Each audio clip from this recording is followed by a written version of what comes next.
There's been panic last week. Good morning, Andrew. Good morning, everybody.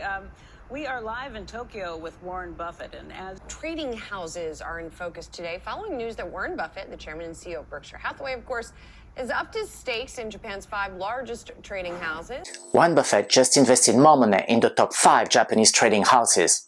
What does he know that we don't? What are those trading houses? How big are they? And more importantly, how can you and I benefit from that move as investors? I'm going to unpack all of this in this video. That should be quite interesting. My name is Yoram from Economia. Welcome back to the channel. Let's get started. A few years ago, Warren Buffett took a 5% stake in the top 5 Japanese trading houses. Last week, he came back to Japan, met with the management and agreed to raise his stake to 7.4% in each of those trading houses. He didn't come alone. He came with his vice chairman, Greg Abel, as well. As an indication, the original investment was worth $6 billion. Today, it's probably worth a lot more. We also heard that he's just emitted a new note worth $1.2 billion, denominated in Japanese yen, probably to roll over a previous debt and to invest a bit more. So you might ask, what are those 5 trading companies that he just bought? Actually, they are very famous in Japan. They are Itochu, Marubeni, Mitsui, Sumitomo, and Mitsubishi. They are household names here in Japan or across Asia.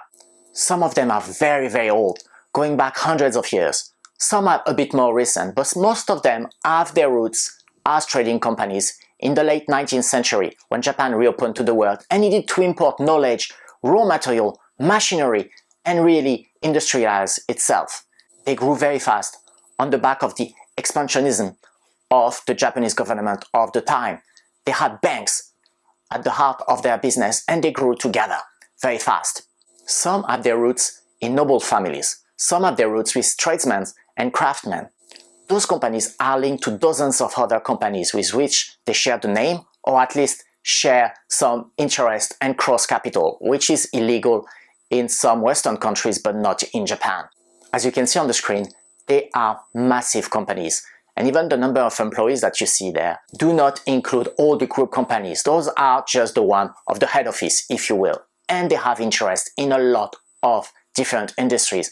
As you can see, they are very important for the Japanese economy, facilitating the import and the export of most of the produces and services. One of the examples would be that all the jets from all Nippon Airways and Japan Airlines are all leased from those companies or their affiliates. A little bit interesting, when I arrived in Japan 25 years ago, I actually met one of the heirs of the Sumitomo family. A very nice guy, very, very well educated, very literate, and knew a lot about the dealings of the company. This little story on the side, they also are centered around financial institutions, and they have massive banks, as you can see on screen, that are actually ranked in the top 100 in the world.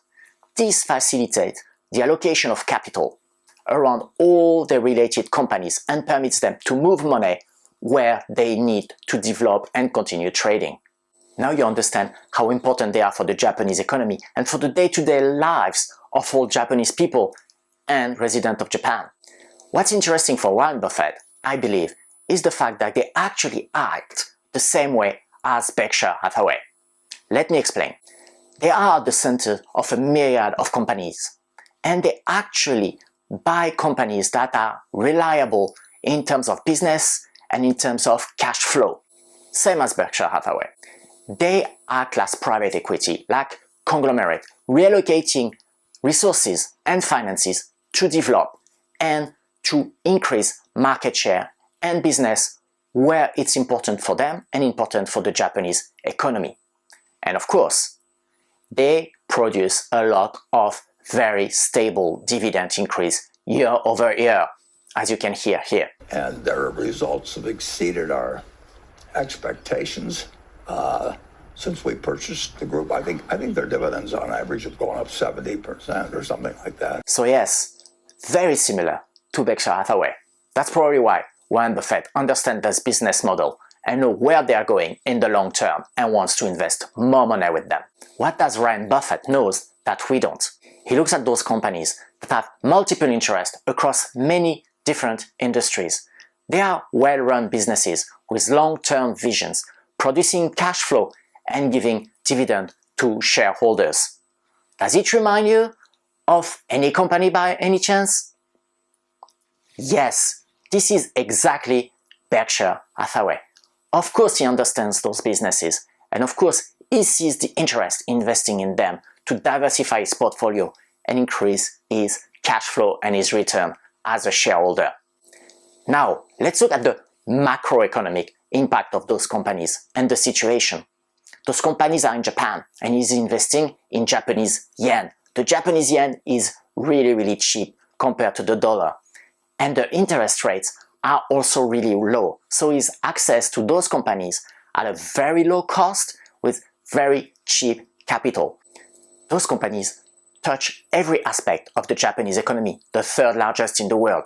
It's a good way to invest in his own term when you think about it. Japan needs to continue trading with his partner across Asia and across the world, even though the Japanese yen is very low. So exports are better, imports are more expensive. But for those companies, they're gonna repatriate those US dollars into Japanese yen mechanically, increasing their revenue. Again, very good for the shareholders.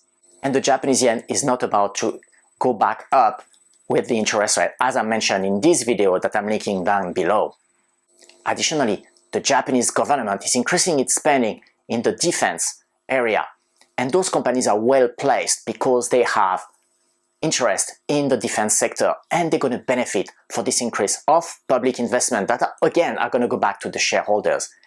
And all the private companies are trying to export as much as possible to also benefit from repatriating US dollars and converting them in Japanese yen.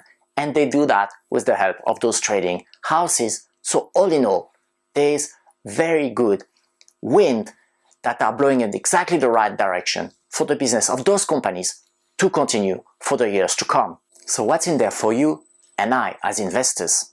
Before I continue, remember, I am not a financial advisor. I'm just a guy on YouTube talking about the news and my own experience. Please do your own research and talk to a professional before doing any type of investment. As they touch all the corners of the Japanese economy, investing in them is like investing in the Japanese economy. And that's what I think Warren Buffett saw in there.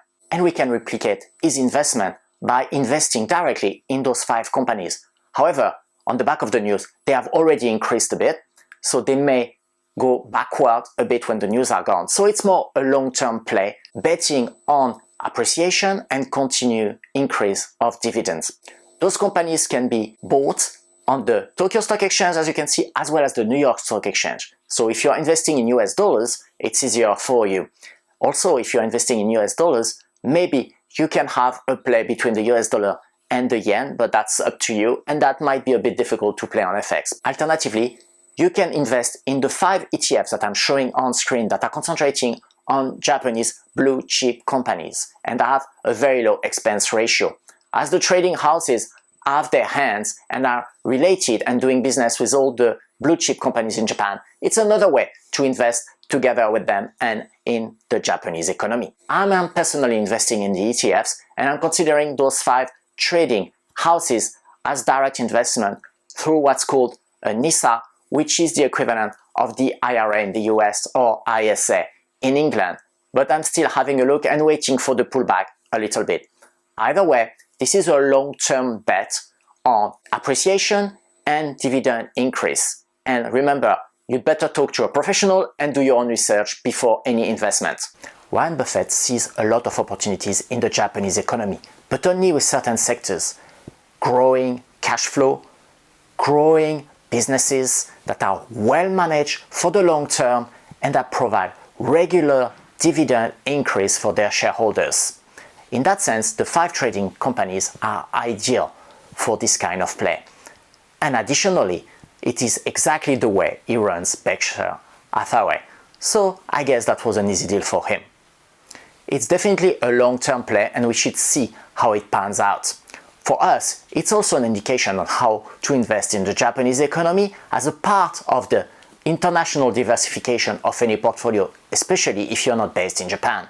If you want to learn more about the Japanese economy, the implications of the cheap yen and the low interest rate, you can check this video that I made a few months back. If you're interested in other ways to invest in the Japanese economy, like the ETFs I mentioned earlier, you can check that video. Thank you again for watching. If you like this video or learned something, please give it a like. Do not hesitate to subscribe for more contents to come. And if you have anything to share or to suggest, please leave a comment down below. Thank you again, and until next time, goodbye.